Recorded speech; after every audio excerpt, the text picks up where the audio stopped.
On Christmas Eve, 1945, a fire destroyed the Sodder family home in Fayetteville, West Virginia.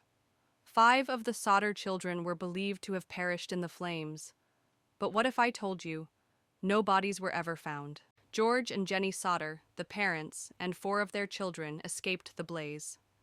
But the 5 others, Maurice, Martha, Louis, Jenny, and Betty, vanished that night. The fire, which should have left behind some trace of their remains, burned their home to the ground. Yet, when authorities combed through the ashes, there were no bones, no bodies, no evidence that they had even died in the fire. Strange things had been happening. A man, supposedly looking for work, had warned George Sodder that his house would go up in smoke. A woman later claimed she saw the missing children watching a passing car from a window, long after the fire was over. Years later, the Sodder family received an anonymous letter. Inside was a photograph of a young man with a cryptic note that read, "Louis Sodder. I love brother Frankie, Elil boys. A 90132 or 35.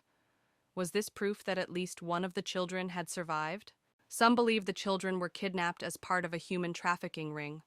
Others suspect the fire was set intentionally, perhaps as revenge for George Sodder's outspoken political views. And then, there's the possibility that the children were taken and raised under new identities, never knowing their true past. The Sodder parents never stopped searching for their children. They put up billboards, hired private investigators, and chased every lead, but they never got the answers they desperately sought.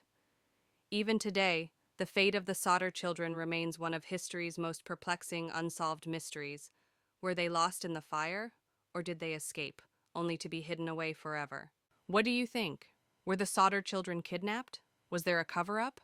Let us know in the comments, and don't forget to subscribe for more real-life mysteries.